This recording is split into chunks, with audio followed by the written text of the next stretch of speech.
recordings and we don't. If we did, I could do that. Yeah.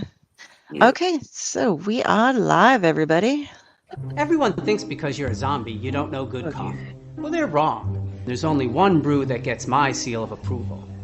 Deadly Grounds coffee is my guilty pleasure. The aroma is so intoxicating. It brings all of my neighbors out of the woodwork. Deadly Grounds coffee. Coffee to die for and zombie approved. It's good to get a little deadly. Use the front door! Oh, they're so disgusting.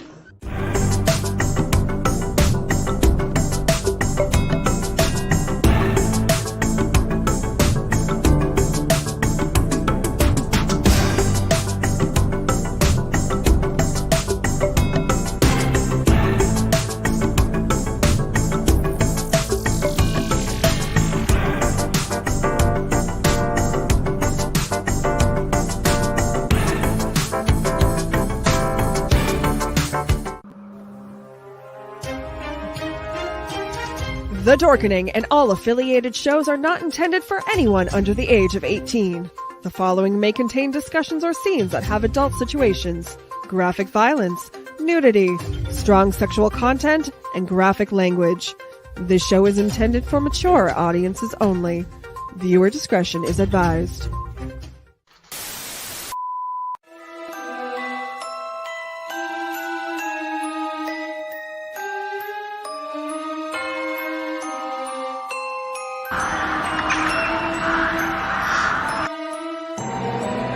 Steve Van Sampson, Curtis M. Lawson, Paul Christian Glenn, Joshua Rex, Raz, Rob Smith,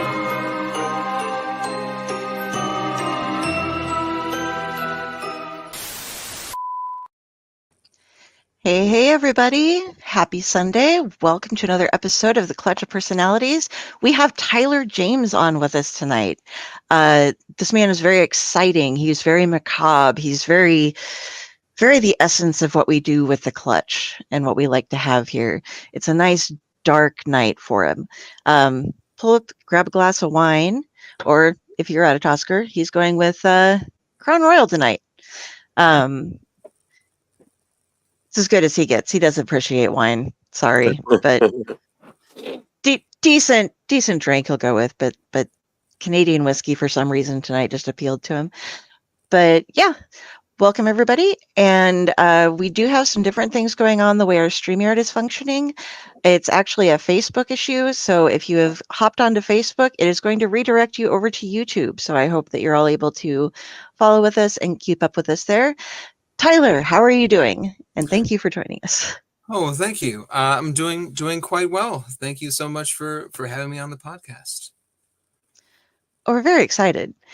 You first off, let's see what we got going on here. The book that we're going to be promoting tonight is our Holy Leviathan, which is gorgeous, by the way.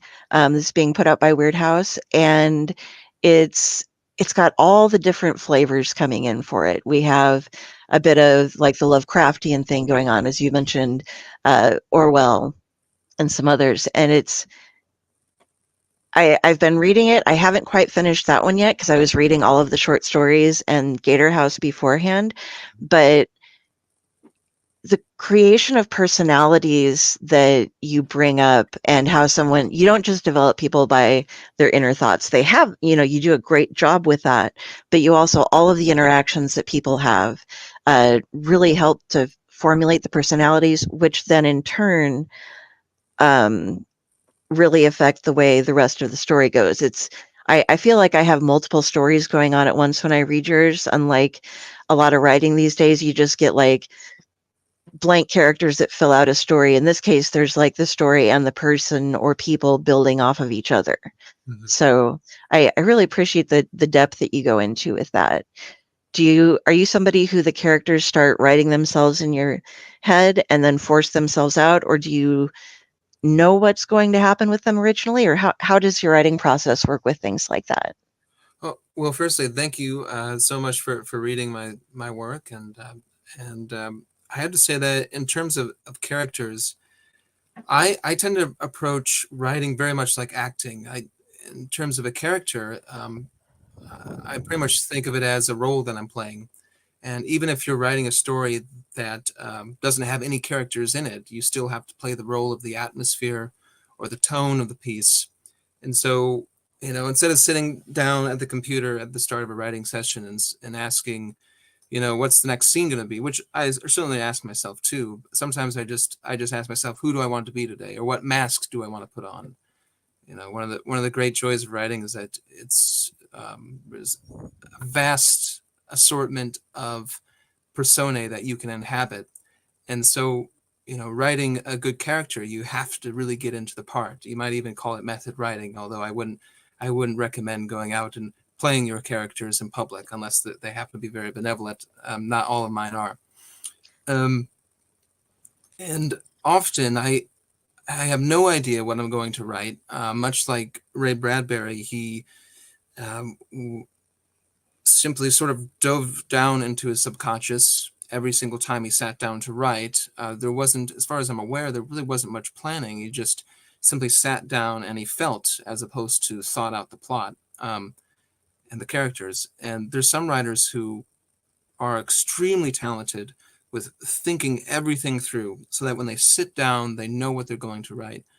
But I have always been the exact opposite. I have an image or a feeling that I want to branch off from, and the characters and plot follow from that feeling. But, Bradbury over his typewriter, I'm sure everyone here has already heard this story, but he had the line, was feel, don't think, or don't think above his typewriter. And that was sort of his writing philosophy.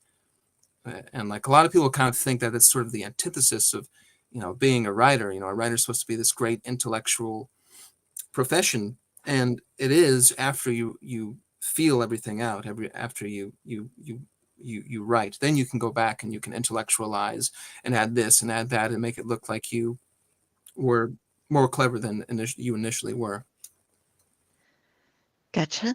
Mm-hmm. Yeah, you do use you don't overuse, but as we tease Curtis with, you do use a number of the $10 words. You got yes. you have some stuff that is definitely like, I did have one or two things that I had to look up the words for with you, and I pride myself on my vocabulary, but as I was reading our Holy Leviathan, I am not good with ship terms, even though I've written stuff about a ship before. I didn't get them all in my head. It's something that just didn't stick with me.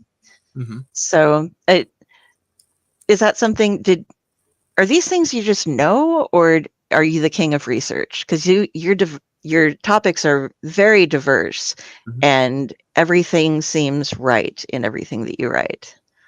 Thank you. Yeah, I don't really consider myself to be too research heavy, but I guess in a way that's I do research in the sense, and particularly for our Holy Leviathan, some of the formative influences for that book were Herman Melville's Moby Dick, of course, and a book called In the Heart of the Sea by Nathaniel Philbrick, which is just a wonderful nonfiction book about the tragedy of the Essex whale ship.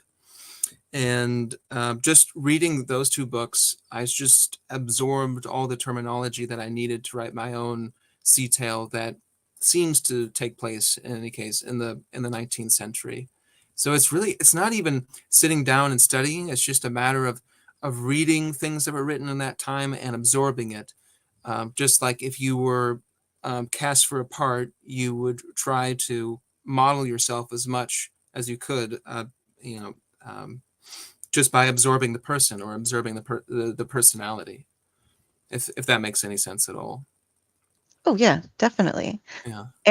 And Freddie had a question for you about. I'll just go ahead and let her ask it. You had said previously that you have emulated both Bradbury and Poe in your writing. About how long did it take you to figure out your stride of your own voice and get to where you felt comfortable as yourself? Yeah, that's a great question. I would say very recently I've come across what I consider to be my own unique style of writing. And that has really only happened, I would say, within the last year or so.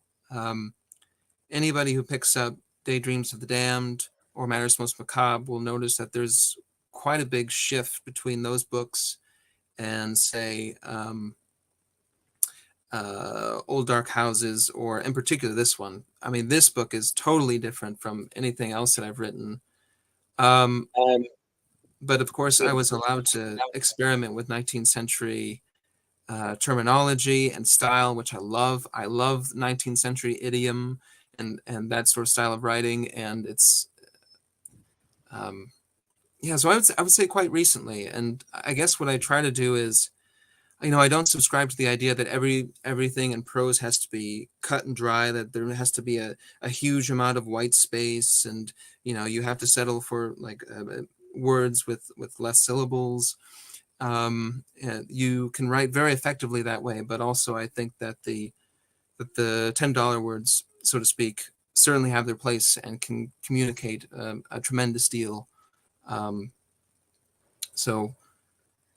I would say my journey in terms of how I write has really just begun. I feel like I've finally found my unique style and way of telling stories. But I'm hoping to develop that as the years go on. So not quite finished yet, but hopefully getting there. I hope to get to keep reading them. Oh, thank you. Oh, yes. I hope you do. You have developed a very great voice. I read some of your earlier stuff before, and then I jumped into our Holy Leviathan earlier today, and the difference is very, very observable. Mhm. And it's not one of those things, though, where it's like, say for Terry Pratchett, I love Sir Terry Pratchett. However, in his writing of the Discworld, he started off really rough, and then he built his way up to something. But you were experimenting, it felt like, and then ended up, none of them were bad or felt like this is a kindergartner learning how to finger paint or anything like that. You never had any of that sort of feel to you, like you were trying to learn how to write. So I appreciate that you've worked and found your voice, but you never at any point seemed amateur.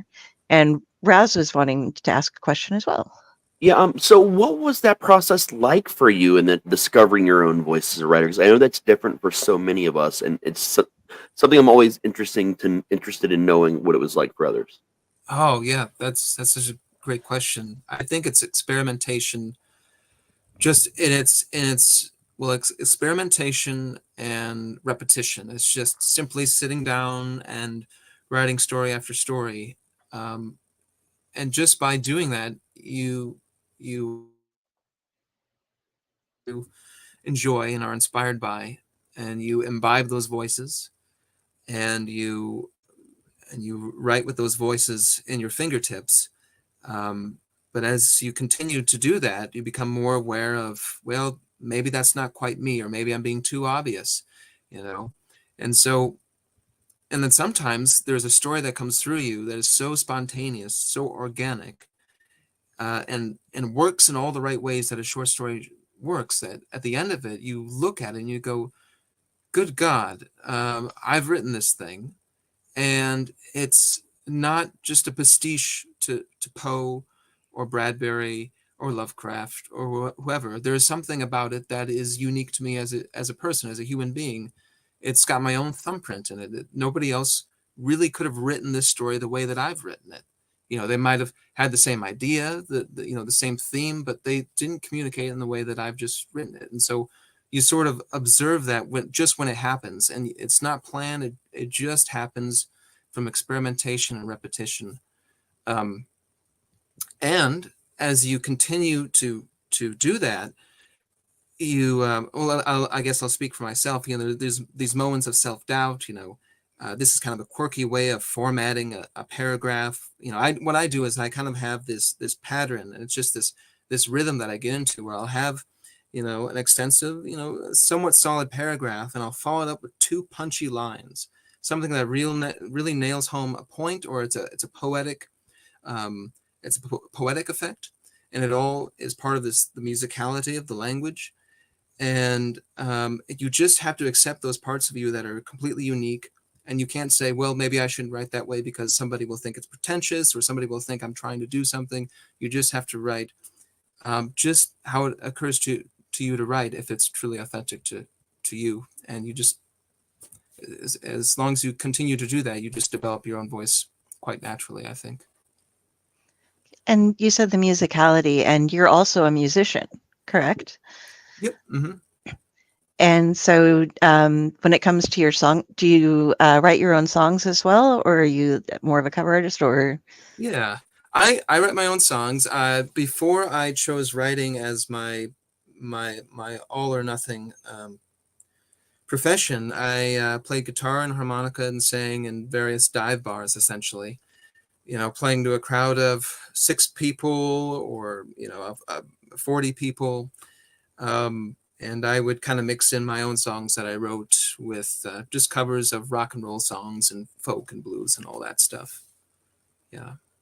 okay, yeah, I am no musician, but I was a stand-up comedian for a short little bit, and the way that you were describing it, we would always do the setup punchline, then you hit afterwards. You have to like have those follow-up lines that before you go into the next segue, but it's all about doing that. And it's obviously in a very different way that you do it when you're writing your stories, because you aren't that much of a humorist. But in fact, you said that you call yourself macabre fantasy.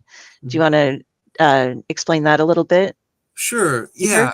Well, I use the term macabre fantasy to differentiate from simply writing horror, because when I first started out, I said to myself that I wanted to be a horror writer.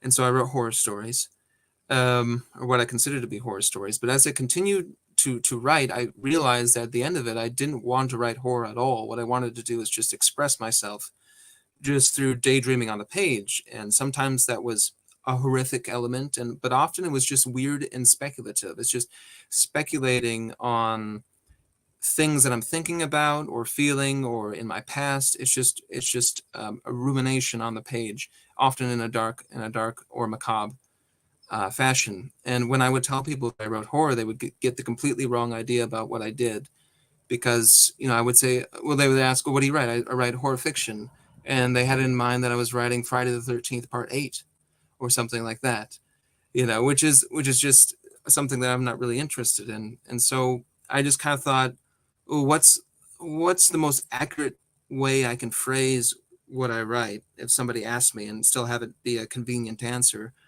And I thought macabre fantasy is the truest thing to what I write. It's just fantasy with macabre, ghastly elements. Of course, there was another tangent I was going to go on, but unfortunately I've lost the thread. But yeah, I prefer macabre fantasy just because I think it's a more accurate term. I don't mind being called horror. I think it's a good way for people to find my work in a bookstore. You're not going to find macabre fantasy section, but yeah, for practical purposes, I like the phrase. It is a great phrase, and I've never heard it before. Actually, I've heard like just dark fiction in general or speculative and stuff, and it is getting to where I think that we need to have more categories when it comes for looking in a bookstore, for example. I was filling out something the other day for Bandcamp, and what kind of music do you like? Oh, I like metal. Which kind of metal do you like? Oh my God, there are 40 different options. I don't know which one they all are. I think I like these 4 and this one, and I'm not sure exactly what that one is. But it is when you go into the bookstore, there's, Stephen King and Lovecraft and a lot of things paired up together and Poe that are very different from each other in how they're written, but they're all just lumped into one. And Barker, who I think he follows also more with your macabre fantasy type of thing, because a lot of his books aren't horror at all, but that's the only place you're going to find them is in the horror section. Yep. So. Yeah. I work at my day job is as a bookseller at a half price bookstore in Maplewood, Minnesota. So yes, yeah, I'm quite well aware of the genre discrepancies. I mean, there's just It's so odd too. You know, you have so for the horror section, we'll have Stephen King down here, and then you'll have Shirley Jackson too. You know, so but what can you do? People need to find the books, and they have their associations and so forth. And Pastoral would like to know, how much influence for writing does Tyler pull from childhood experiences? Oh, gosh, I would say quite a bit. So as I mentioned, you know, writing is really a form for me of acting. And when I was a kid, I absolutely loved wearing Halloween masks. I mean, those rubber masks were fantastic. I had Freddy Krueger, Batman. I had Mr. Freeze. I had the Scream character. I had so many masks, and I would just dress up all the time. And so just that early tendency to um, experiment with persona has continued even with my writing. I'll share a little story because it connects with childhood a little bit.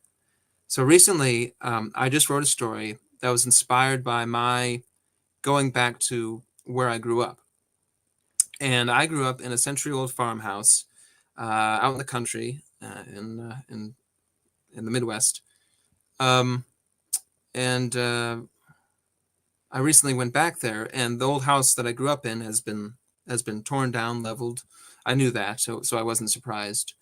Um, but I went back onto the property, and it was it's 110 acres, just this beautiful cornfield, and interspersed with these lush green woods. It was just a marvelous place to grow up.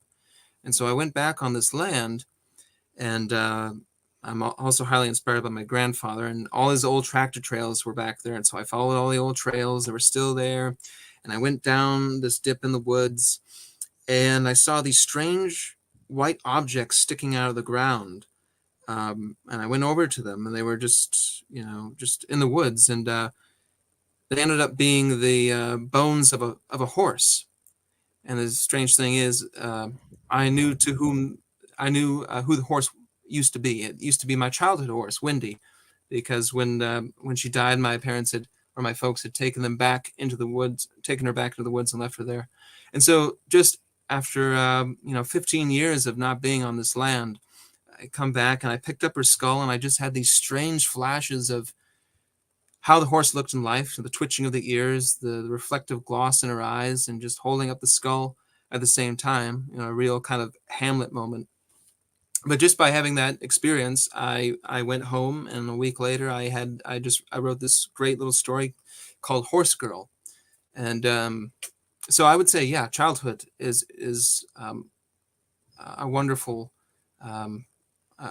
place to mine for stories. Absolutely. And they like, childhood themes seem to crop up just organically when you're writing all the time.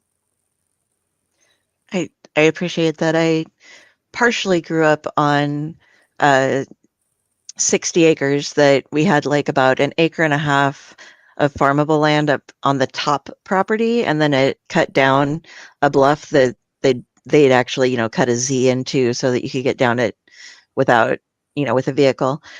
And we when we were kids, I loved to run around by myself there. But as a group, the kids had found on the property a skeleton, and it was just an old cow. But we didn't know that. We were all caught up in Indiana Jones and all the different things, and so we thought we were excavating. And I remember, we will not let her forget it. My stepsister, to this day, at one point said, "Oh my God, you guys, what if it's a rhino?"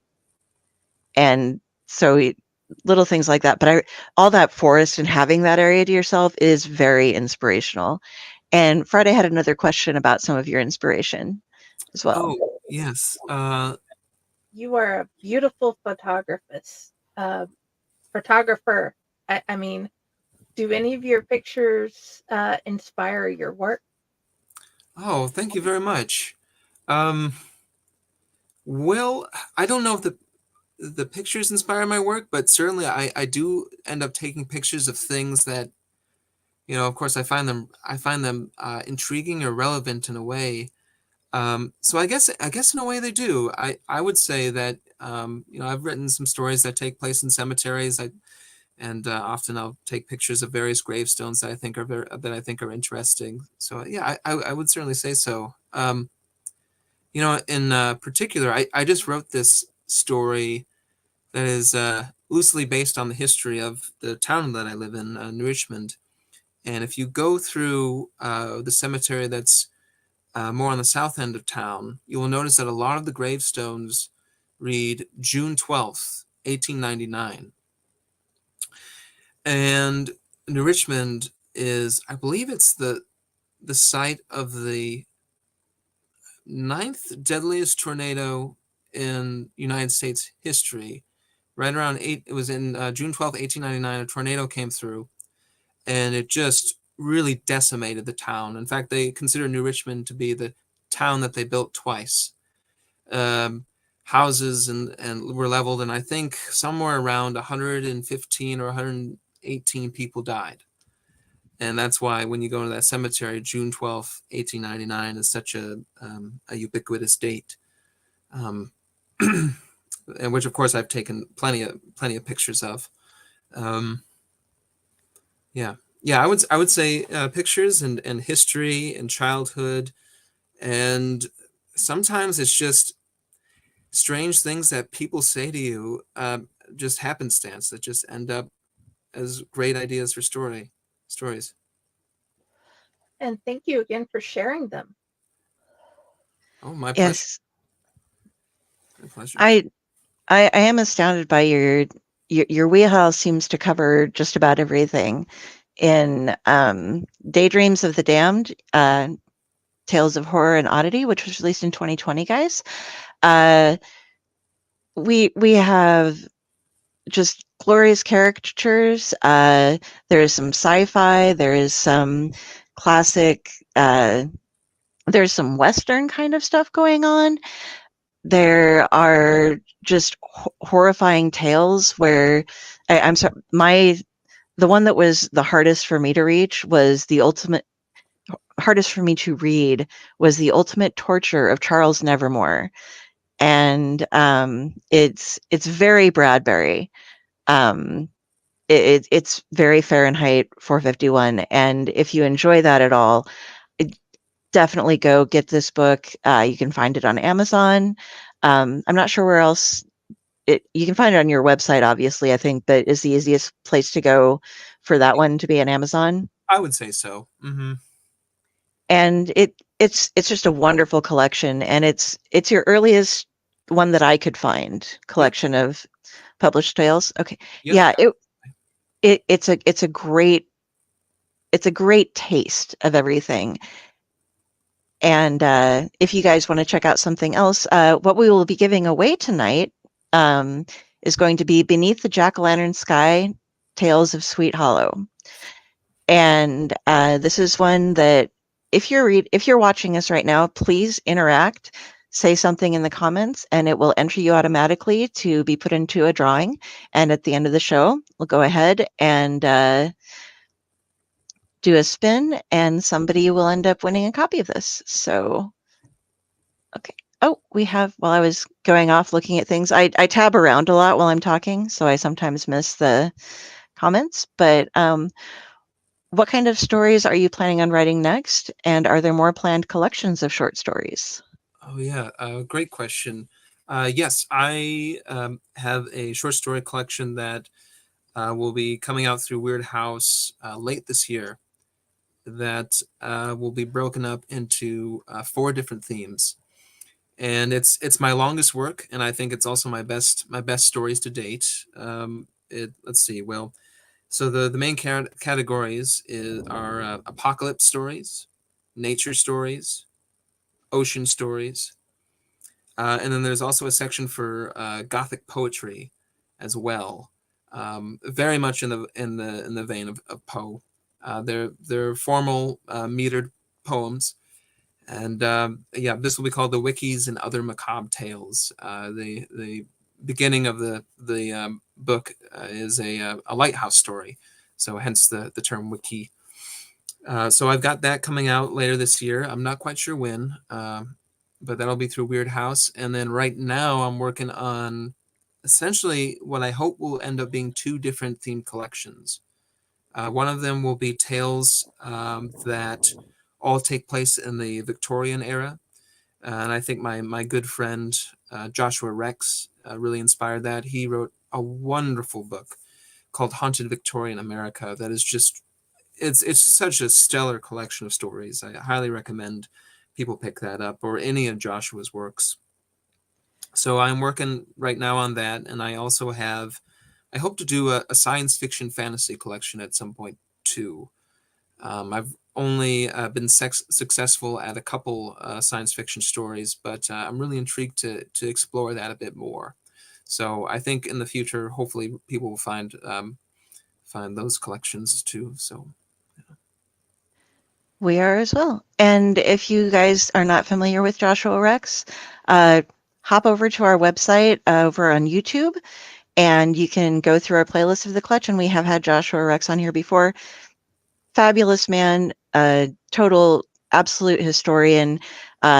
He actually works as he works at museums. I can't remember the word for his current title because he, I think, got moved up from the last title I had for him. But he gives tours, and he is absolutely fascinated with Victorian America, as opposed to which is a very different place than Victorian England and such was, where we get a lot of our other stories.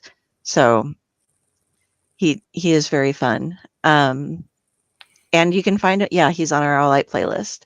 So you write, though, both short stories and you've written novellas and stuff now. Mhm. So which do you find is it something where for me, and I'm not sure about these two for sure, but for me, it's like I have the novels in the back that I work on slowly, and then I can suddenly just kind of throw up a couple of short stories every now, sometimes it's just like I have one that I've been working on for 2 years because I can't get that one transition right. But the novels take me a lot longer to work on. But you seem to be kind of comfortable doing both, although you have an amazing amount of short stories. I guess what I'm asking is which is more difficult for you, or which comes more natural to you? Sure. I would say that the novel is damn difficult for me. I wish I was a natural novelist. I am not. I love short stories. That's my primary form. I'm very comfortable with the novella. I very much enjoy novellas.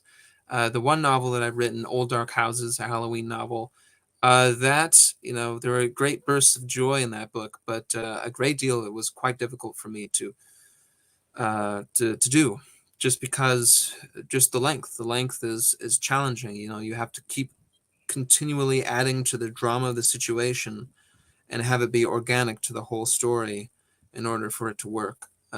So I've yet to master the novel, but I think I've got at least a couple more in me, so long as I continue to exist. So yeah, novels are tough. Short stories are just complete joy. And it's also, they're sort of a short term piece of art. You can sit down, and within a single day or within a couple of days, you have a short story, and it's very rewarding. Whereas a novel is, you just have to commit to the long term of that. And I'm also one of those people who, once I start something, I have to see it all the way through to the end. Otherwise, I just get this feeling of feeling unresolved and anxious. So, like, when I start a short story, it's got to be done by the end of the week. If I start a novel, I try to have a date by which I would like it to be finished. So, which is good. It keeps me on task. Yeah, that's one of my that's my Achilles tendon. I try to research too much, and I don't know if you've ever tried to do NaNoWriMo before. I have. Yep. Mm-hmm. How successful have you been with that? It's something I always like to check with people about. Yes. Well, I've succeeded in I think it's a 50,000 word goal. Yes, I have been successful in that. The books have not been successful. I've read, funny enough, the first novel I wrote was kicked off by NaNoWriMo, and it was also called Old Dark Houses, but it was about something completely different. And that ended up being, I think, 120,000 words. So it spilled over into the next month, and it's a really terrible, trashy book. So but of course, one has to write that, or so I hear, to sort of get it out of one's system, so to speak, to move on to better things. Raz is one of our successful NaNoWriMo writers, and I can't do it because I immediately start editing myself, and you're not supposed to, and I can't get past that. But I've done it like 8 or 9 years in a row, and I've hit it every time. But like, there's been times where I've hit like 50,003 words, and I'm like made it in the last like 20, 30 minutes. There was 1 year where I did 78,000 words and had like 11 days to go, and I don't know how I did that. I'll never be able to repeat that. But then I don't want to write again for like 2 or 3 months. Like, I just spend time editing what I did and just not writing anything new because I have no brain left after that. Yes, I'm just melted. Gosh, yeah, it's just that's impressive. It's counterintuitive to how I function, because everything, I don't know how much inspiration you get from dreams, but I sleep a lot, and it's an ongoing joke because I average like over 10 and a half hours to sleep a night. I've gone up to like, sometimes I'll sleep for 20 hours at a shot, and it's kind of like I wake up to take medication and then just go back to bed. And but I dream on like steroids, is what my mother describes it as. She's like, other people just remember that somebody was chasing them and that was the end of the dream. You're like, and I can remember like the font style used on a brochure that I read, and yes, I can read in my dreams, and all these different little tiny aspects that make things up. And so I wait, and I'll sit there and I'll start pulling myself into sleep by focusing on what the story is going to be. And then now I have my phone beside me in bed, so I can hit a button real quick, and I always, I'll remember that. And I finally have decided, no, I won't. So I have the like, and then I say what I'm dreaming about. And it turns out to be things, as I was saying before, like I have to drug the puppies, and then I have no idea what I'm talking about. Oh my gosh.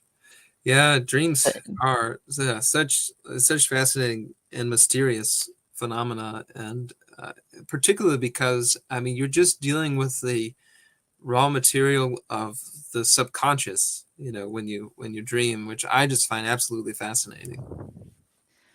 Are you someone who does recall their dreams and can write about them, or do they interest you to write about even? They certainly interest me, but no, I don't remember them very well, and I really wish I did. However, I find that every once in a while, I come up with a story idea just based on hypnagogia, just the moment of falling to sleep but not quite there, and the images that arise from that I find to be a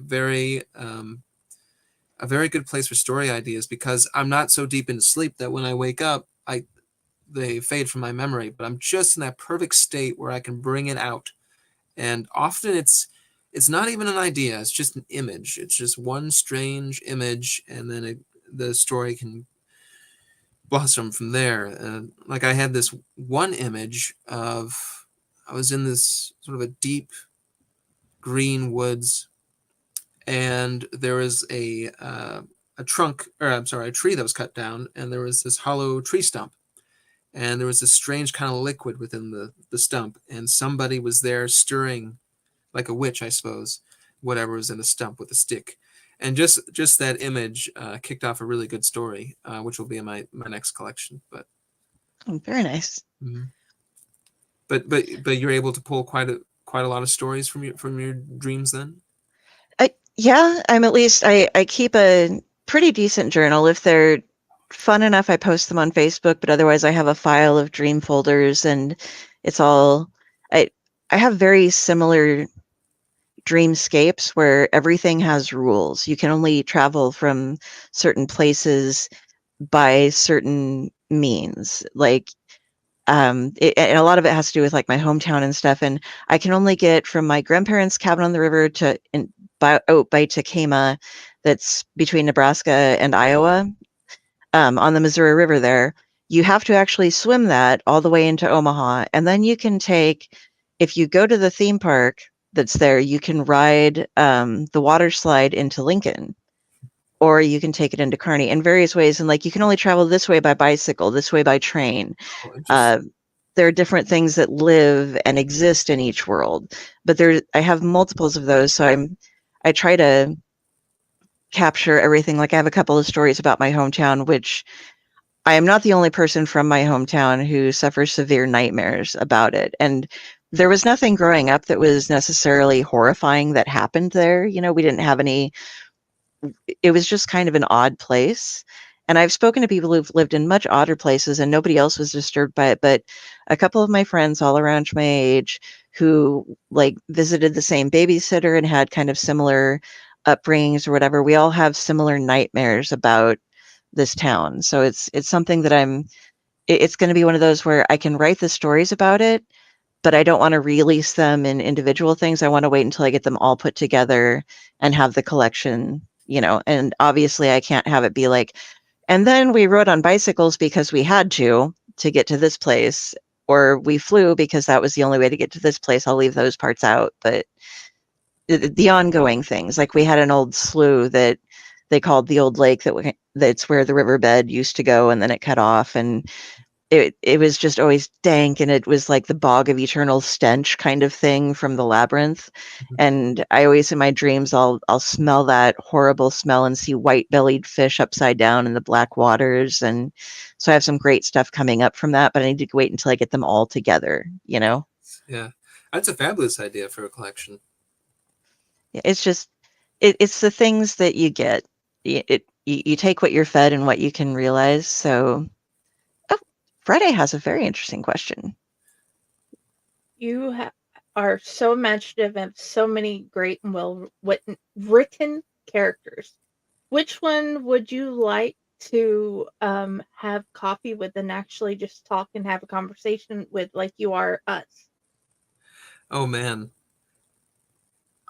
Honestly, I might regret saying this if this should ever become reality, but in my book Old Dark Houses, there's a character, a ghost by the name of Charles Valency, and he's really a malicious, vainglorious character. But he has a fantastic sense of style. He dresses very well. He's a consumer and connoisseur of the arts and literature. And despite his cruelty, I think that he would be pretty interesting to have a conversation with. So I would say Charles Valency.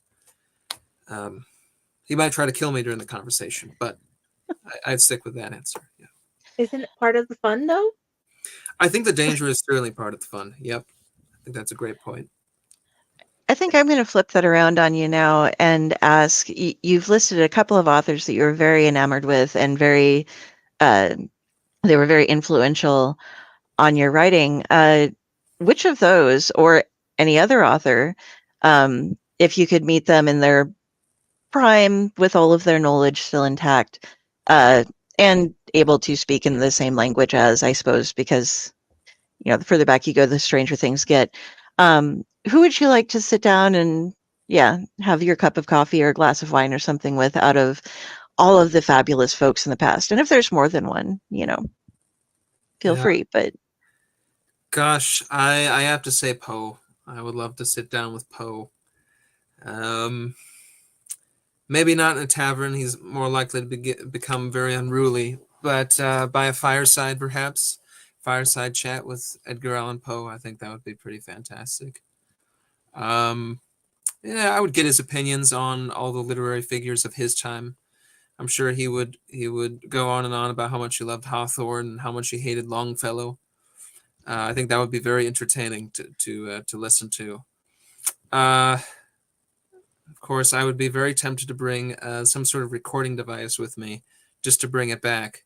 I mean, I'd be fascinated to hear the man's voice and just to hear him.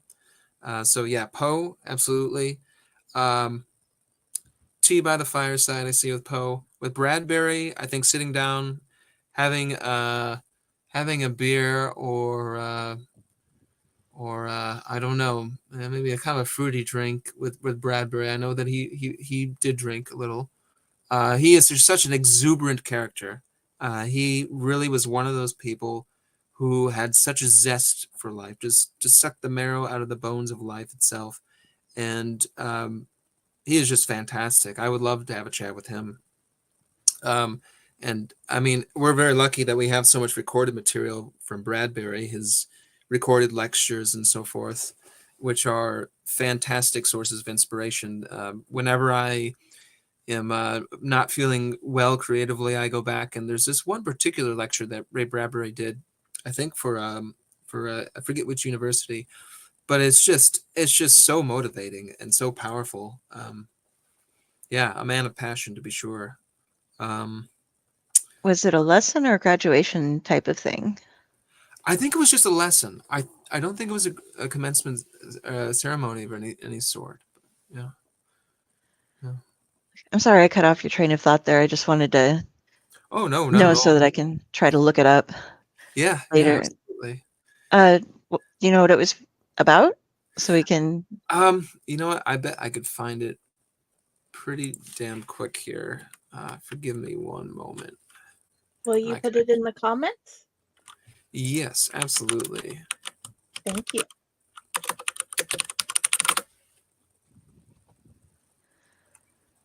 Yes. Okay, so it's called An Evening with Ray Bradbury. I'm going to copy the link here. Paste it. Okay. Oh, I put it in the private chat. Let me see here. That's okay. I can post it so it goes to everyone. Oh, you got it, Friday? Yeah. Okay, cool. All right. Yeah, I really do enjoy Ray Bradbury. I've been so proud. My nephew, when he was younger, I was the first person. He was really into reading. I was someone who started reading when I was really young as well. I was reading. They now call them chapter books.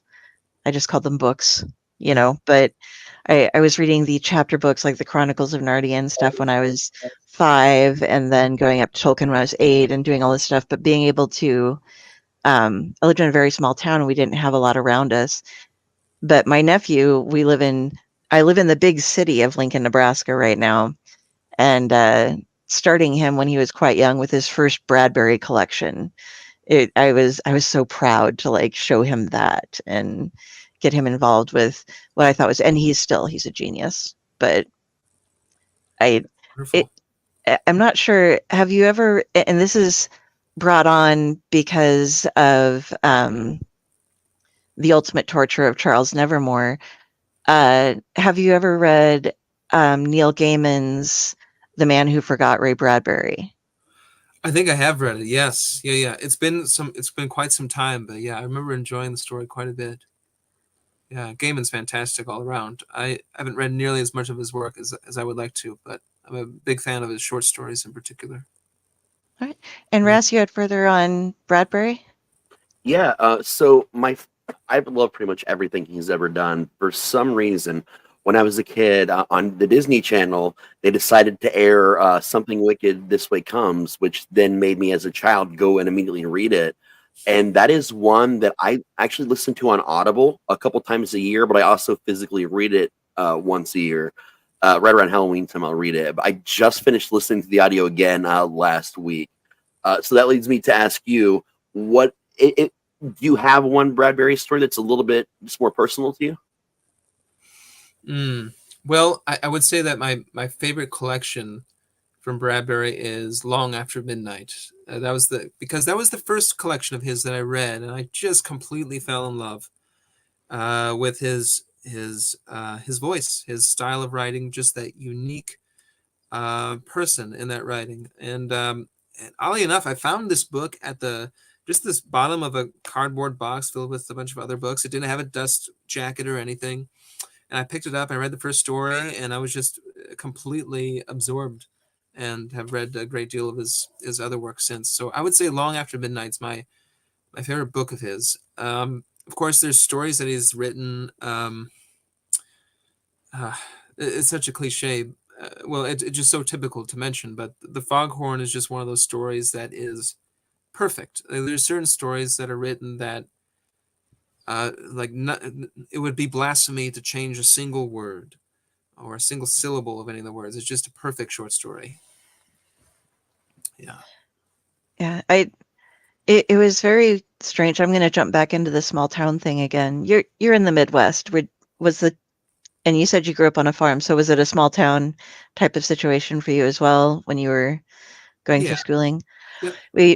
We had my high school was on a rural route, and we had a bunch of different tiny towns that contributed students in for the I had a graduating class of like 63 people, I believe, or something like that, from like 4 different small towns and all the little farmers and stuff that lived around it. And we had our library, the way that we met other nerds was who was hanging out in the library, and you'd check the cards when you were checking books out of the library, because I was the first person from the since the 70s who had checked out there in the like late 80s, early 90s, any of the Ray Bradbury stuff. I read my entire fiction section in 1 year, and some of them multiple times, but I had, my name was on like the same Ray Bradbury book 4 or 5 times. I'd check it out. And then I'd see somebody else who, oh my goodness, this person is still going to school here and they're reading this. So I'd go out of my way to get to know them. And that's how we kind of made little clubs and friends out of each other, was the library club. Yeah, I like that very much. Yeah, but Bradbury was a big part of our library club because they didn't have most of the other writers. There was no H.P. Lovecraft there. There was no Stephen King there. There was nothing horror or very old except for Bradbury. And I can't count how many times I read those books, because you couldn't, where I was at, you couldn't just go out and buy them. It was so rural, and it's before they had like Barnes and Nobles and all that stuff, and I wasn't going to find them in the local Walmart. So as limited as my library was, it was my favorite place to be, and it's where I got to meet all of my friends. So um, it, after saying all of that, I was going to ask about your schooling and such, like living in a rural area in Midwest as well. Like, Yeah. but because I believe you're quite a bit younger than I am, so you probably had a little bit more opportunity to see things and better books and stuff available to you. But were you a library fan as well? I've loved books from an early age. I've always enjoyed the library. I pretty much grew up in, I would say, in a cultural wasteland. There just was not much there. I mean, I really lived way out in the country, and so town required a special. Usually, it was a grocery trip. My mom and I would go buy the groceries, and that way I got into town. And my school, I went to school in Spring Valley. That was a very small town as well. But luckily, one of the first books that I read that really inspired me, well, first the Goosebump books, R.L. Stine. Just having that macabre material early on was great. But when I was in the 5th grade, I came across War of the Worlds by H.G. Wells and The Time Machine as well. I believe it was a book that had 3 H.G. Wells stories in it. And I read that, and I believe at that time you were all the students were ranked in terms of their reading ability, and they were told to seek out books that were within their rank. And this one was supposedly outside my rank. I don't know, but I picked it up, and the teacher had said, "Well, don't you think that might be a little bit challenging?" And I was just absorbed, and I just loved it so much. So thankfully, I did have access to really key books. But in general, I think aside from just those cultural materials, I've always just naturally been in love with the dark and the macabre themes in life. When I was a kid, Halloween, of course, was the best holiday. I loved it even more than Christmas. And I mentioned earlier how I love to dress up and wear masks. And if I was being told a bedtime story, I loved the ones that had ghosts in them or monsters. Those were always the more interesting ones. I remember there was the Great Illustrated Classics series that came out I believe in the 90s. They had Frankenstein and Dracula, and I would have my parents read those to me, my mom in particular. So I'm really grateful for those influences. I also had access to a VHS collection, and there were horror films that I watched from an early age. It was very odd because I would be watching Toy Story one day, and then the next day it would be Pet Sematary. I remember my grandmother coming into the room once, and she was just bewildered by what was on the screen. And she had said to my mom something to the effect of, why do you let him watch this? And my mom just said, he likes it. And one of the useful lessons that I got as a kid, I remember my mom sitting me down and explaining to me that there's a difference between real life violence and art. The blood that you see on the TV in this movie, Child's Play or whatever it is, it's not, it's made of Karo syrup and food dye and all that stuff. So she really sat me down and she said, just so you know, none of this stuff is real. Nobody's dying in these films. This is all acting. They make the movies, so forth. So that was very instructive to me from an early age. I know I got on a bit of a tangent there, but Feel free. This is a squirrel show.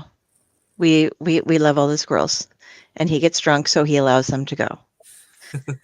We love it when people go off on tangents. Well, speaking of squirrels, I have a neighbor, Dennis, who feeds the squirrels by hand. They will come up to him, and he's got an entire legion, an army of squirrels out there. But recently, he's had to cease from feeding the squirrels because they've gotten aggressive. So there's the beginning of a story there for you. But I was sitting outside reading a book under my maple tree, and there was this wild, violent chittering right above my head. And there were, for a good minute there, I was fearing for my life. Some squirrels, they're serious business. Mine is called Ratatoskr from Norse mythology, and usually whenever I see squirrels, if they look at me, I'll just Ratatoskr at them, and it's interesting. We used to have a neighbor that would feed the squirrels on this.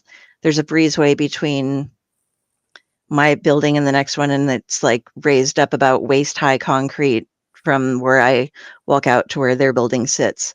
And this guy would put out a whole squirrel buffet, and he decorated it and did all these wonderful things.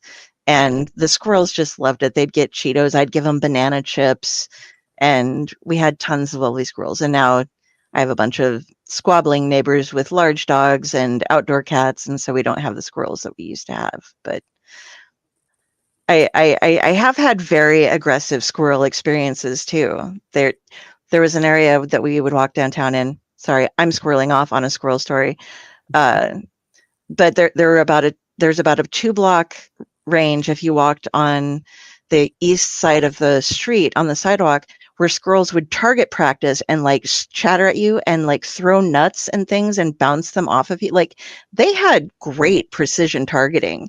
Wow. And people are like, oh, you're making it up. You're walking and they're just knocking things over. And it's you ask anybody who walked that block and we would look up and see those little bastages just throwing things at us. And it was real. And Friday has another question for you. I have enjoyed listening to your music videos on your YouTube channel, but I'd also wondered if you listen to music while you write and what type of music you listen to. Oh, and I do love your taste in movies as well. Oh, thank you very much. That's very kind of you.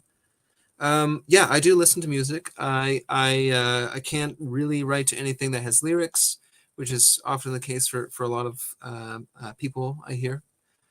But, I love, I enjoy classical music. I'll put on, in particular, Bach's Goldberg variations.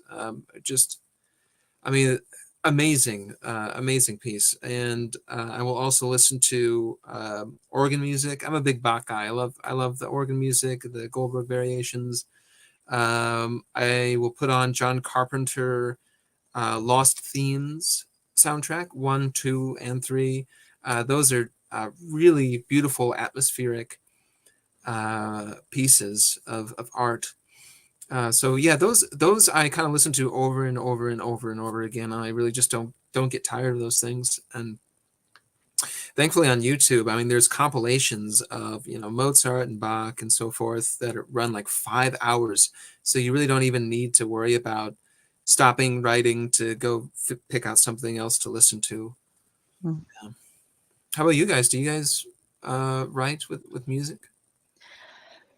I tend to write in absolute silence most of the time, but if I do, it has to be something without lyrics or without lyrics that I can understand. I love the band Vordruna, and everything they record is in Norwegian. And I've read the translations. I know what it means, but I don't know what each word means. But I know the underlying, sort of like a symphony, though, you get that feel eventually where you know where the artist is or the composer is coming from, what kind of feelings they're trying to drive into you. Yeah. So I use that for falling asleep, because if I'm listening to something with lyrics, I start going along with them and I can't fade out. But that's what I listen to when I'm writing, if I listen to something at all. Yeah. Wonderful. What about you guys? I have a 4-year-old.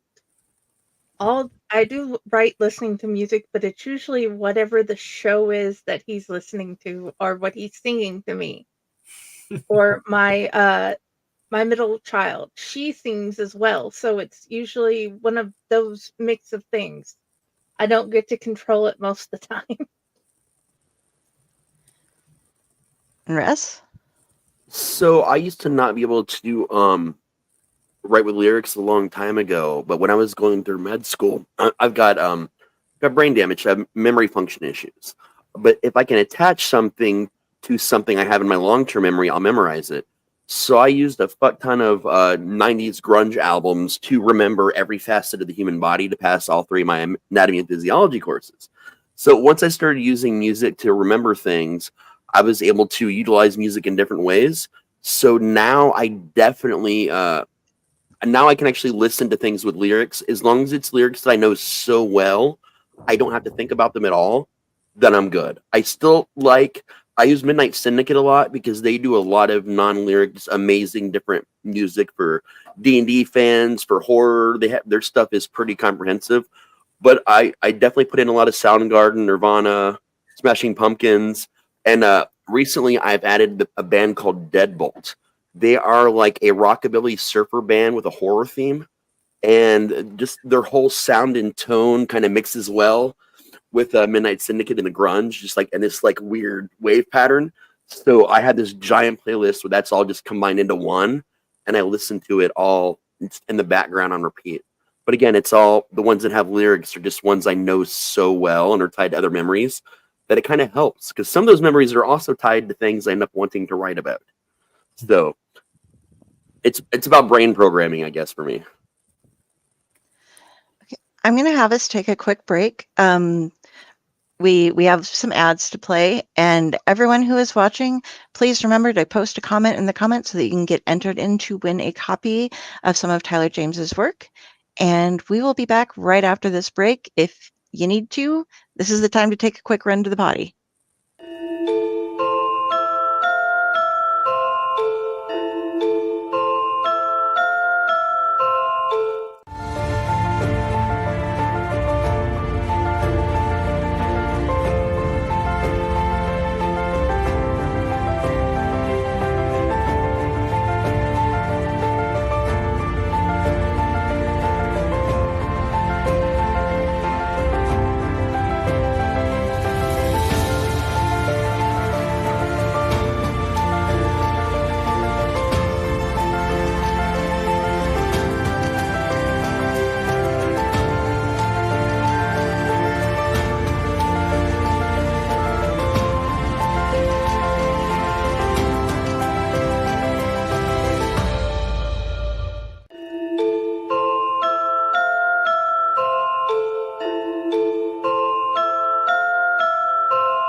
Greetings and shabibans. We are the Retro Reductibus Cephala Podcast, a long-form bi-weekly show that celebrates all the things that made growing up awesome. Yeah, that sounds good, but I don't know what all those words mean. I think what Parasite Steve's trying to say is that on Retro Reductibus, we explore a range of retro goodness, from toys, video games, and movies, to cartoons, and even snacks and school lunches. Oh. And we do it all with a positive spin, a slew of killer guests, and some very adult language. And you know what else is cool? No. This crazy show is part of the Door King Podcast Network with new episodes every Tentacle Tuesday. What's that? And if waiting 2 weeks for a new episode gives you a sad, know that we drop bonus episodes all the time, like the off-format Crow's Nest and an interview series we call The Brig.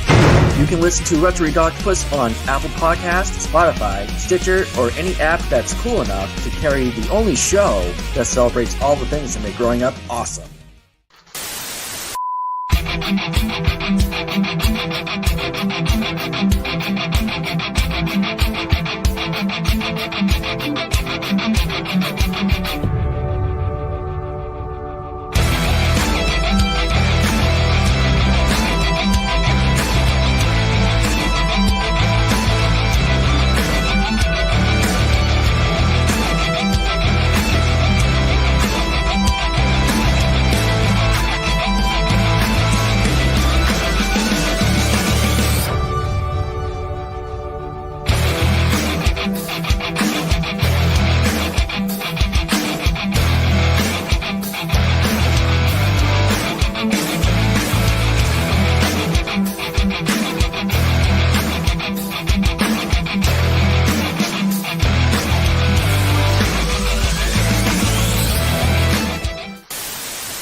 Hey everybody, welcome back. And yes, I did say potty.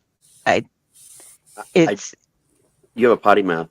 I just do. noticed something absolutely hilarious. I slaved over making all those commercials the other day, right? Like redoing them all. And I just noticed for the first time after we played this, the one for ads, the last one we played, if you actually look at that, it doesn't say the owllightnetwork.com. It says owllightnetwalk.com. Apparently I forgot an R when my brain was melting. I'm going to have to go fix that now. Yeah. Well, that gets added to Raz's to-do list. Yeah, the ever-growing to-do list. We've made these. It's an ongoing thing, unfortunately. Raz can do this. Raz can do that. Hey, Raz. I And made then them we have- start a Google Doc to add things to it. And on days when I feel like I can get some shit done, sometimes they go in there's like one thing. Sometimes they go in there's like 15 things. And I'm like, oh, So then he strikes through, and we remember that it's done somewhere. And Raz has it rough. He has to do all of our video stuff for us, pretty much. So that's what's fun. I got completely lost, but oh no, Raz, you had the next question. Tropes. Oh, yeah. So we were talking about how, you were talking about growing up kind of also with Goosebumps, and you like the stories about monsters and ghosts. Taking that a step further, is there a particular horror trope that you tend to find yourself enjoying more? I've got to say probably the haunted house. I think, houses in general are such versatile metaphors, and so they're a great deal of fun to write about.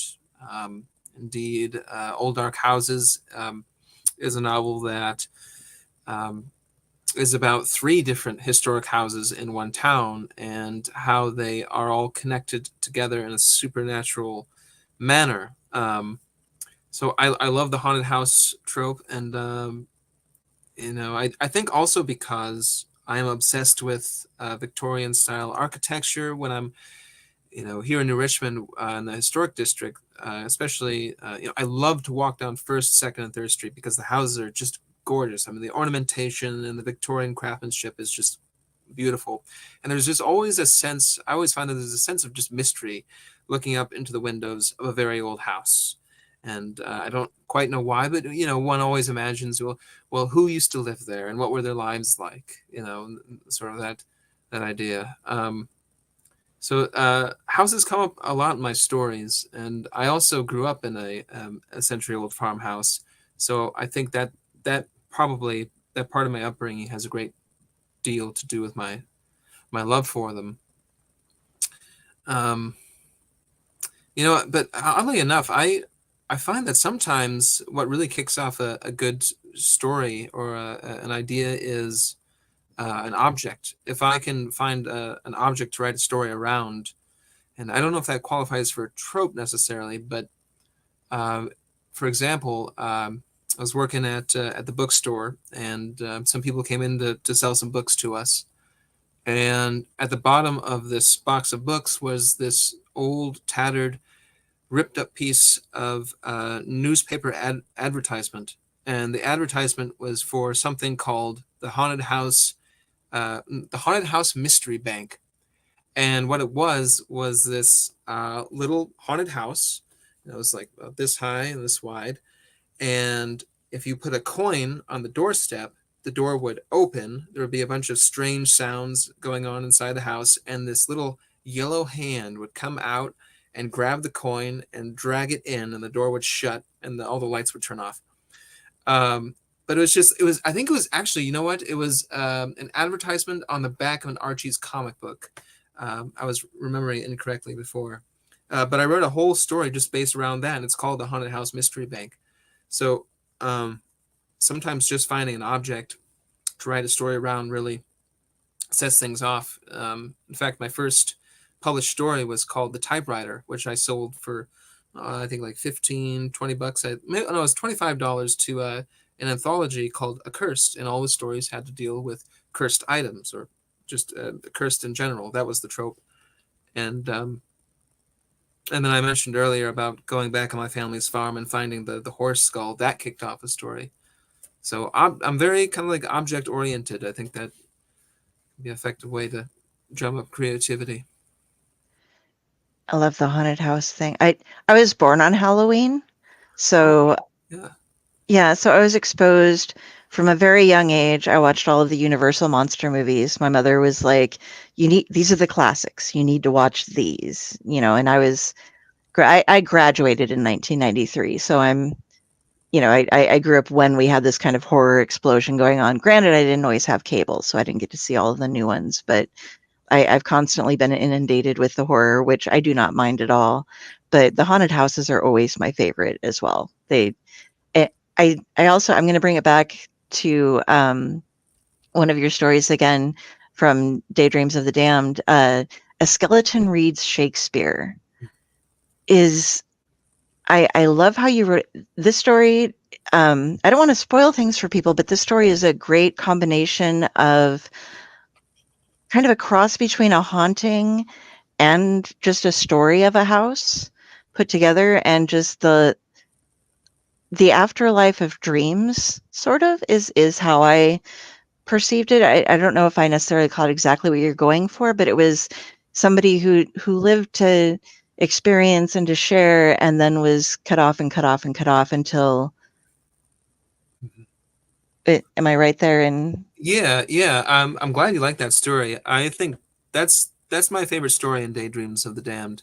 I think it's the best one in there, at least for me. I tend to have this idea that we all die twice. First is, of course, the bodily form, and then what persists after is the memory that people have of us. And once those memories go, we go for good.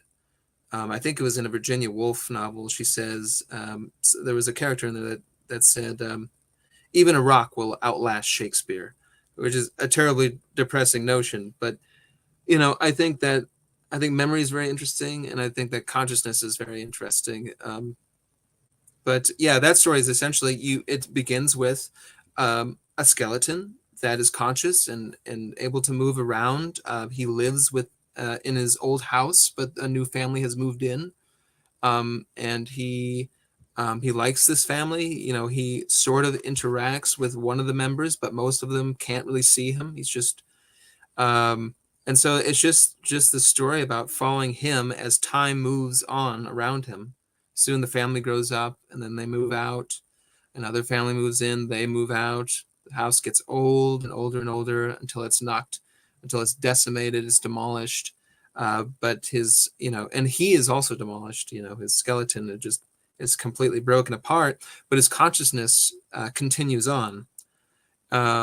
And I guess I won't give away the ending of the story, but it's just kind of touching on those themes of memory, consciousness, and what it means to lose those things in the face of oblivion. And one of the themes that I've picked up on, and like I said, I've read a decent amount of your stuff, but not all of it. And I've been working on. I'm definitely finishing by the end of this weekend everything that you've written that I can find anyway. Okay. It's so guys, it's fascinating. He's an exceptional writer.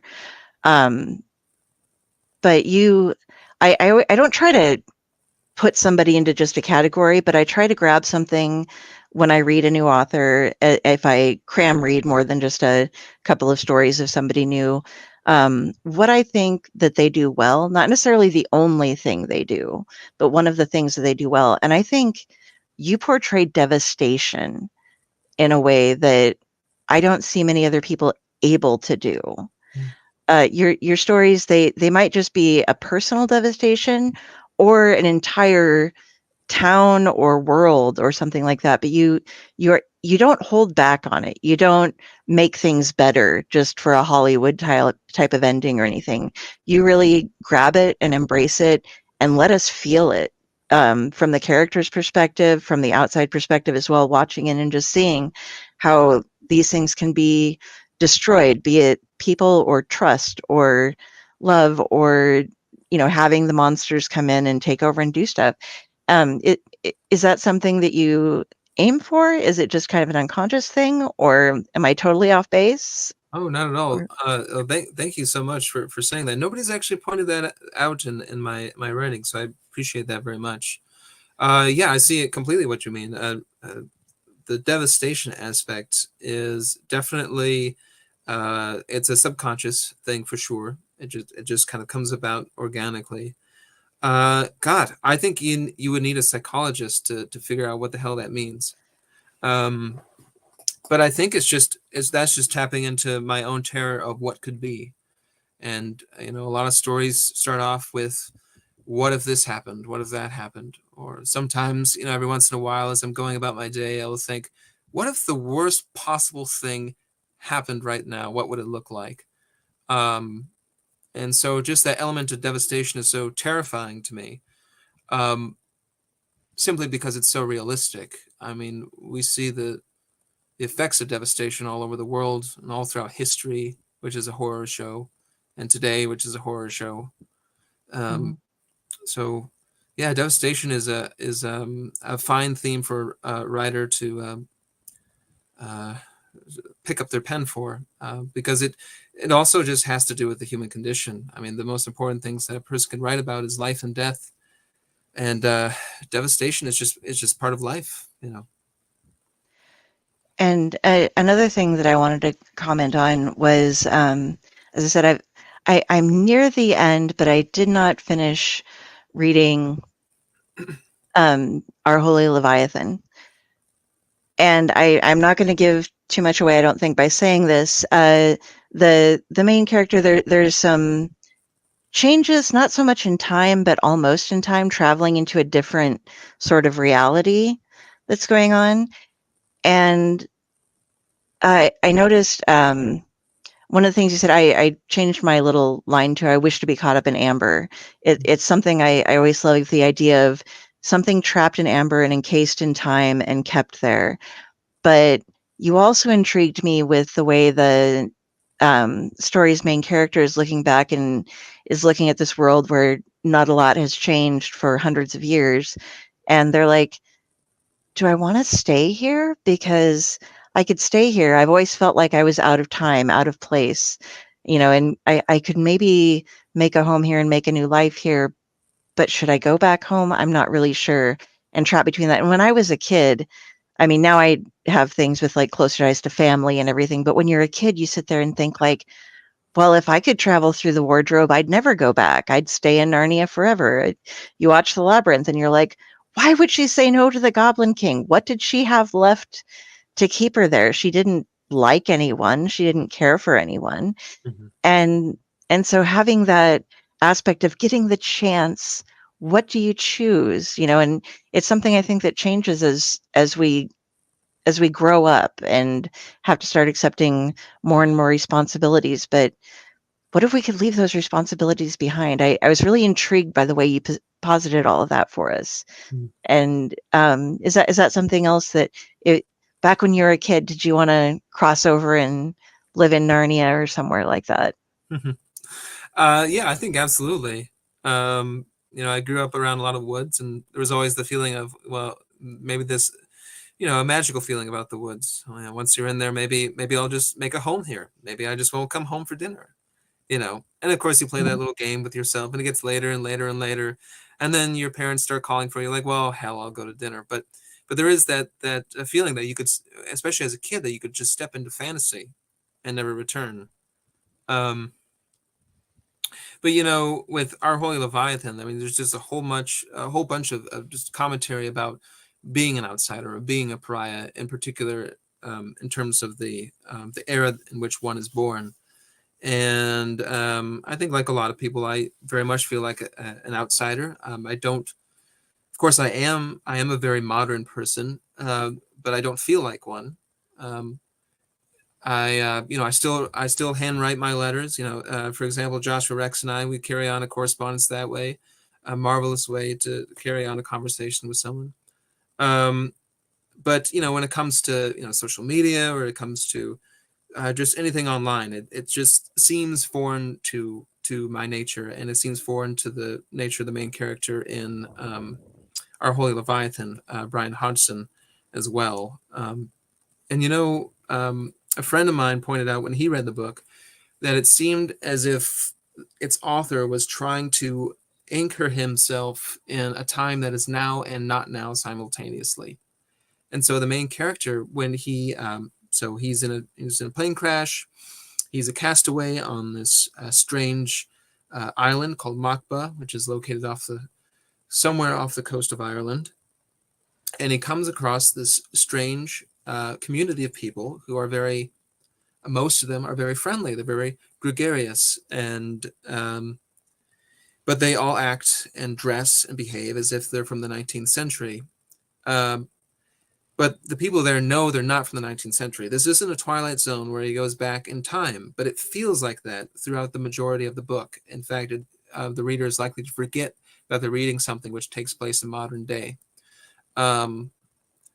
But so I wrote this because, I feel like maybe I could step into the 19th century, and of course I'd be dead meat. I would not last very long in the 19th century, especially before anesthetic, and it, it would be a very difficult time to live in, I would think. It has its own unique challenges. But writing that, it allowed me to go back into a time in fantasy and live there, while also just coming to terms with, I'm a person just like anybody else, driving a car, on Facebook, or whatever it is. Yeah. I really liked how the main character starts off, can I use your phone? Do you have a phone? Can you take it? And then starts falling into the, do I really need a phone? I love how you got rid of the technological aspect, but acknowledged that it was there. Right. Like we are in this time, this character does know what all these things are. These people are not thrown off at all by him asking about such things, but they kind of scoff at it as like, we don't need such things out here. We don't use such things. And it makes him question and slowly become more interested in becoming part of the community. Right. Yeah. And also what I tried to do with that book as well is I begin the book. The first few chapters are written hopefully in a more modern idiom. It's less florid. It's less less of the $10 words which we spoke about earlier. It's more the style is more clipped. It's more everything is honed down to very short sentences. But as the story goes on, as the character begins to become more comfortable with his environment, in particular being a whaleman, which is a nasty business in the 19th century, adventurous, enthusiastic, at times erotic, extremely strange, extremely dangerous. But he finds that he has a natural proclivity for being a whaleman, and he just becomes absolutely absorbed in this community where he actually, for the first time in his life, feels like he belongs. And then once he gets to that point, he starts speaking and thinking in 19th century language. There's more Dickens, there's more Hawthorne, there's more Poe, there's more Oscar Wilde, and some of the decadence of the story, and so forth. And the diary allows you to go back. You guys will see it when you read it because you're going to read it. To let him go back and catch some of that flow as well. But he does fall. I don't want to give too much away, but in the first whale hunt, when he does suddenly become almost overwhelmed by the spirit of everything, it was like something is almost taking him over in this time period. And I finally found my purpose. I finally know what I should have been doing, and this is why I felt out of place the whole time in my own time. It's such a great point. Absolutely. And Raz, you had a question. Yeah, it was a comment actually, or a statement. I got a chance to take a lot of classes and learn under a fantastic horror author, Tim Wagner. And one of the things he taught us in one of our classes is the use of technology in modern horror. And one of the biggest problems we face is, the audience. Why didn't they just use a phone? Yeah, they could have just bypassed all this crazy shit if they'd have just borrowed a phone, or where's their phone? It showed it in the beginning, but then they just lost it. And he talked a lot about, how we can recognize that technology, but also come up with inventive and new ways as to why that technology isn't available to them at the time, to kind of get the audience basically to shut the fuck up about the phones or about the email or the computer or whatever. Sure. And I love the way you did that with this. Like Del was mentioning, the way you did that was the way that I hadn't even thought about, honestly, identifying technology and not using it. Are there other ways you've done that or thought about doing that in the future? Oh yeah. Well, thank you. I'm glad that it worked. I tend to write stories. Well, lately I'm writing a lot of Victorian stories, so I kind of can just sidestep all of that stuff, which is which is great. I don't have to think about it. But when I'm writing a story that takes place in modern day, usually I write a character that has the sort of personality where they just don't give a shit about the phone. They don't. Their personality doesn't make sense for them to have a phone in the story, and that's also a means to get rid of avoiding the technological element. You can just make characters that are like me. They're old school. They don't check their phone every 10 seconds. They probably have a phone, but maybe they just don't really need it in the story. They're not in this sort of dire situation that maybe that they need one. But yeah, that can be a tricky thing, honestly, even writing our Holy Leviathan, when the technological aspect came up, I debated whether I wanted to even mention the phrase cell phone, if I even wanted the words in the book, and I decided it was a good idea because that is the objection that readers are going to have. What about a phone? What about whatever? That's. Yeah. I hope that answers the question. Oh, definitely. I know one of the ways that I often do it. What I noticed, the people that are more obsessed with their phones or technology are also the people that constantly forget to charge their phones and technology. So, in the beginning of a story, if they were doing a TikTok, a character was doing something, heavily technological related, I can just put little facts in about the forgetfulness of them as a character and little details kind of in the background. Sure. Then here comes that terrifying moment. They're about to call the cops and fuck, my battery died. Right. Yep. We might be getting a visit from Her Greatness Hinata. She's trying to decide. Oh, here we go. Sorry. This is Hinata. She decides that she's going to show up and hang out on podcasts every now and then. Sometimes she will drape her loveliness here and just meow at us off and on. Most charming. Yes. And what is her name again? Hinata. Hinata. It's after one of the characters in Naruto. I started naming my cats after ninjas because I think cats are ninjas. Perfect. But she's a terrible ninja. She knocks things over. She's clumsy. She just kind of flails everywhere. But she's a good cat. I was also we had talked before. Did you have something that you were going to do as a reading this evening? I do have a piece I would like to read. Yeah. Yes. Okay. If you want to get that ready, I will blow up your window and not in an explosive fashion, but get it so we can have that ready to go. So Okay. here we go. All right. So what I've chosen to read will be included in my next short story collection. This is a very musical story. It's called Cecilia. Cecilia's Complete Organ Works, Preludes, Toccatas, Fantasias, Fugues, and Sonatas, which is probably the longest title that I've ever had for a short story. But I'll just read the first few scenes here. 1. Prelude. I stumbled upon the ancient pipe organ in my adolescence, a chance meeting that rather resembled the scenario of a naive boy crossing paths with a wise old widow. I was barely 14 at the time, and possessed little to no passion for anything beyond the pages of my favorite books. I had no interest in sailing the Atlantic, for Melville's Moby Dick transported me to that watery part of the world any time I wished. In regard to the deserts of the East, the Arabian Nights quite settled that. And as for the Gothic mansions and haunted hereditary halls, I had the complete tales and poems of Poe to keep me company. My parents were simple-minded folk, kind and gentle. Dad was a dentist, my mother a newly established liberal arts professor. They held no strong opinions, or, if they had, did not air them openly, did not care for politics, and though they believed in God, possessed no preference for any particular religion. Perhaps that is why I held no dogmas, no hobbies, and certainly no passion. Indeed, I did not much care for anything, until the year my family relocated across several states to the small town of Sweet Hollow, Wisconsin. We moved into a quaint historic house nestled in the rural outskirts, a locale of dense dark woods interspersed with fields of corn and verdant grass, a veritable countryside checkerboard. Due to my distance from town, the school bus trudged down many winding gravel roads, the farthest it drove for any student at Sweet Hollow Middle School. This peculiarity cost me my public reputation straight away. Bullies sought me out, cursed my existence, spit in my hair, and in all ways abused me. While I begged my parents to drive me to school, they plainly refused, not out of some hot-tempered passion, for such was not their nature, but rather out of the pragmatic reason that they worked far too early in the morning. Truth be told, life improved once school let out.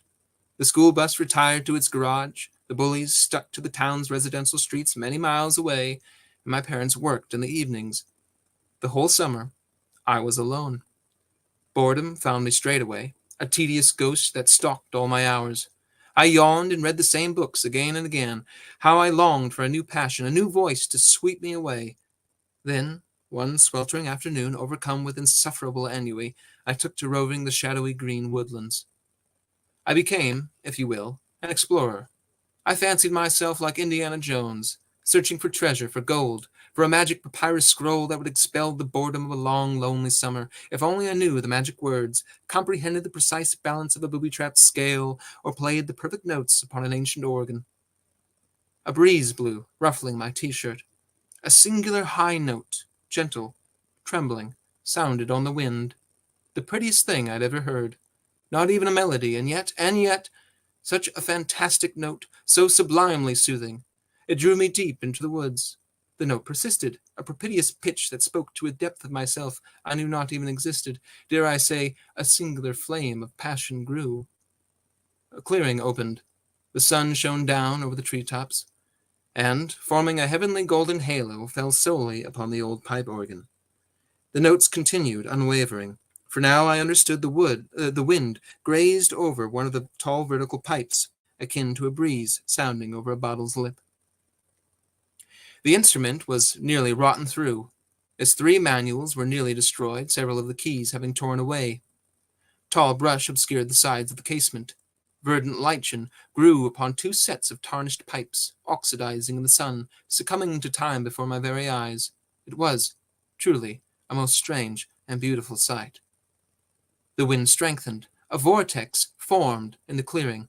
A whirl of wild wind, as if all the trees of the forest swept the breeze into their eaves and carried it here, to this special circle in the woods, where verdant brush grew tall, purple thistles bloomed, and at the center of it all, the abandoned organ.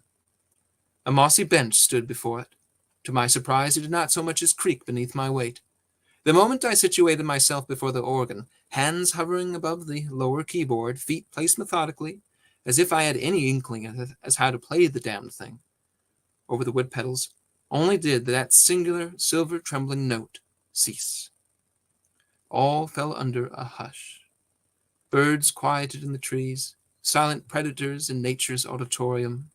The wind circled round and the trees swayed, but there was no sound.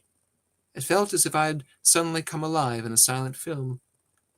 All the better to hear the organ, I thought, and adroitly flinched, for the idea seemed utterly not mine, as if whispered into my ear. I placed my hands upon the rotted keys, and, having no skill nor knowledge in anything musical, I tell you I played the organ wonderfully.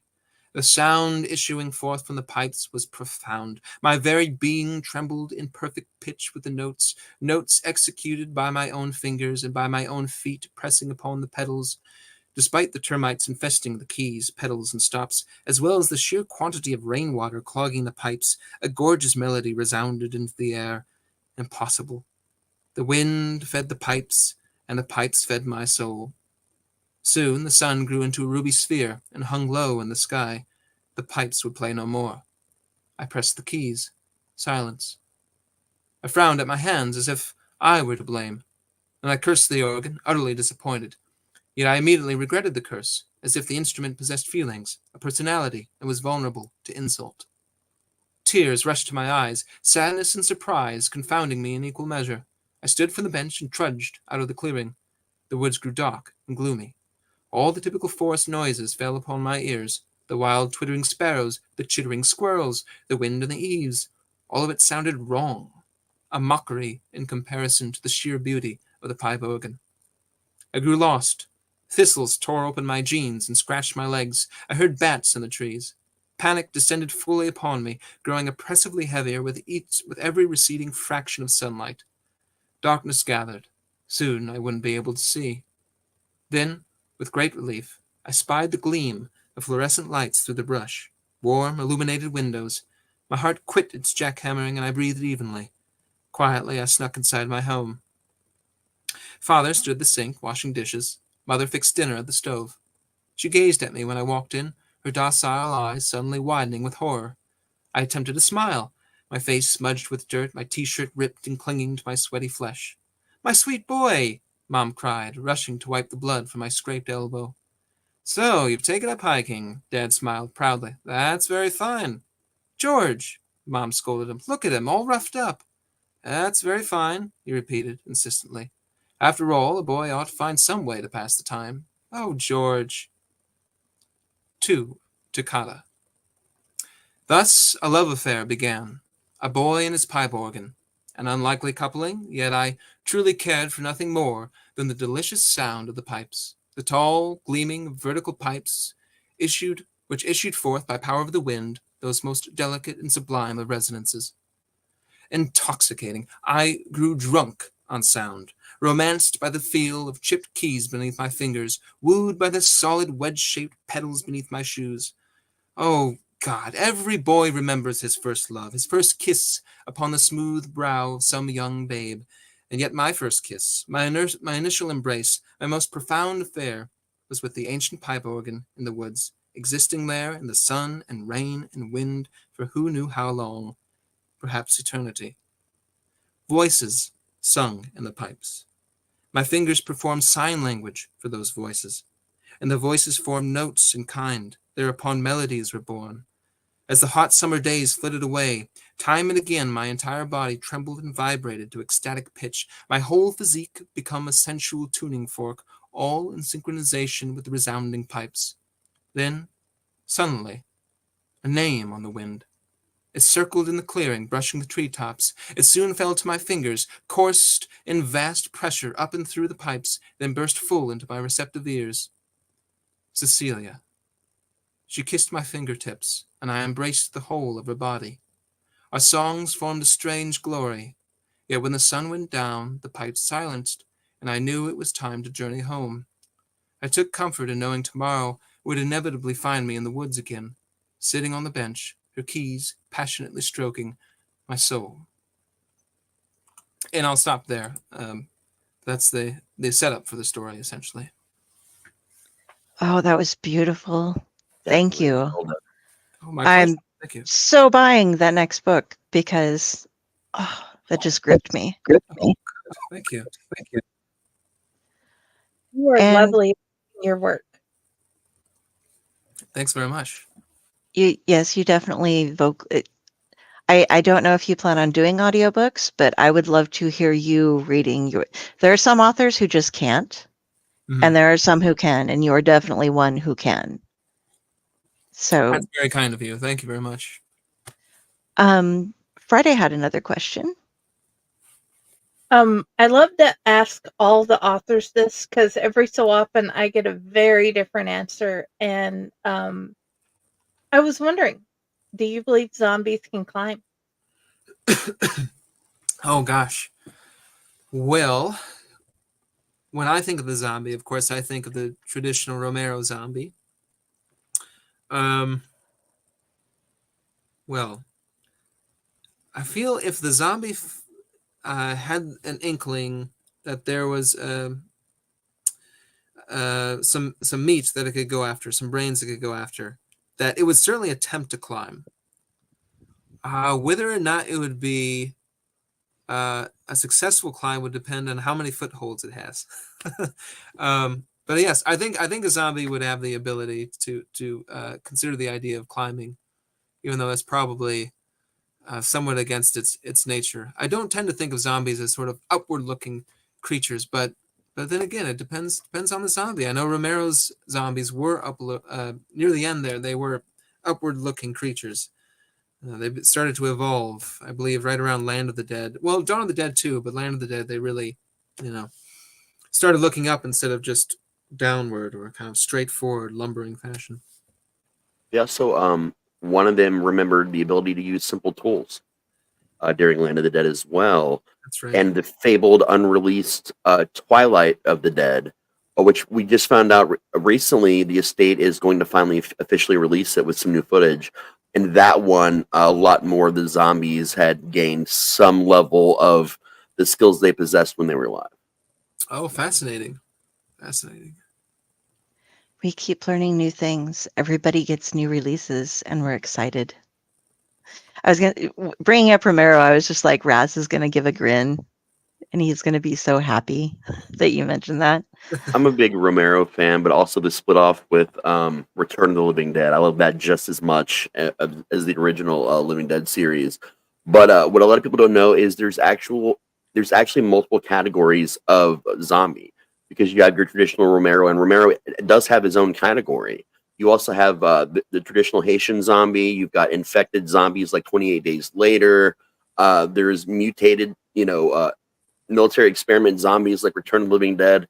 So, like, when people say zombie, like, it's kind of hard for me sometimes because I know all the classifications and like the creations and the different abilities. And then you've got like things like The Walking Dead, and that one they do climb. They climb up ladders. They can run. They can.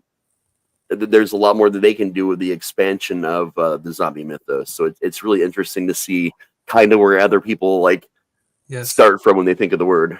Yep. It really depends on the type. I know with the voodoo zombie, it's more of a mind control thing as opposed to rotting flesh or any of that. So it'd be like, does the master say climb the ladder or climb the tree? And if he does, then I would think so.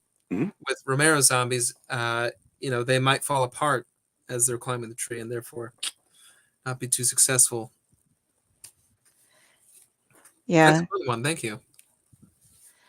So before we take off tonight, I want to remind everybody that they should go right now and get their hands on our Holy Leviathan. Currently, what you have is pre-orders for the signed and lettered deluxe hardcover edition with the slipcase. That's up on Weird House Press. So if you guys want to look it up, either look up Our Holy Leviathan by Tylor James or look it up through the Weird House Press site.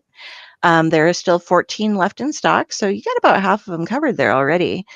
And as you're a fan of his and a good friend of his, we're going to use, as far as praise for the book goes, a quote from Joshua Rex. Tylor James is a writer on a journey, a decidedly dark one, to be sure, one that swerves and meanders from the gothic to the weird to the supernatural and beyond. His work has a nostalgic wash of sentiment seen in Bradbury, with the bleak ruminations of Lovecraft and the decisive precision and questioning of Poe. So we would like to get everybody out there to go and grab a hold of that. Also, we have some weird stuff, like I said, going on with the way Facebook is handling things right now. So I'm giving away Beneath the Jack-O-Lantern Sky to those who are able to comment tonight. And so that we do not count ourselves within the commentary, I'm going to go ahead and for Pastole or Pastole, I'm not sure how you pronounce yourself, and Tom at Real Pro, you're each going to get a link. Pastole, I will send you a message via Facebook so that I can get your, so I can send you the link to it and let you know who I am. It will come up under Delphine Galdrakaka, which is what I go by here. And yeah, did anybody have any final questions before we take off tonight? I feel like we covered a lot. All right, Tyler, where do you like people to reach out for you? And where do you return stuff to? And what is your favorite form of social media contact? And what do you have coming up that you would like to share with us? Oh, well, you can find me on Facebook. And you can also find me on Twitter at my handle is at CreatureKillsWe. I'm also on Instagram, Tylor the Writer. And yeah, you can reach out to me on any of those platforms. That's just fine. And of course, as mentioned, Our Holy Leviathan. There's still 14 copies left, so now is a good time to pick that up. And please do. I'm a poor man, poor and desperate. And then I got a collection that's coming out later this year to look forward to, called The Wikis and Other Macabre Tales, which I'm very excited about, and I think people are going to find very interesting. Is that also going to be through Weird House? You mentioned, I can't remember. Yes, it will also be through Weird House Press, and this one, this one will have a trade paperback release, so one won't just be the highly collectible special deluxe edition, which is those are fantastic, beautiful books. But for those who like the paperback and the Kindle, the Wikis and Other Macabre Tales will be available. And will Our Holy Leviathan end up being available on Kindle and such as well after the initial release is done? Our Holy Leviathan, as far as I'm aware, will only be available exclusively as the hardcover. Okay. However, in my next collection, and again, there's no release date on this yet, but Our Holy Leviathan, the story, will be featured in the next collection as the concluding novella. So readers can access it there at some point down the road. Okay, awesome. And Keenan, you as well will be getting a chat with me from Facebook, from YouTube. I'm used to Facebook. I'm getting really, there's been a lot of changes going on these days on how Facebook allows you to stream things, which has impacted every single streaming service that we use. And so forgive me if I get a little confused on things. But you'll be getting a talk from me as well. A message from me as well. Sorry, having a moment here.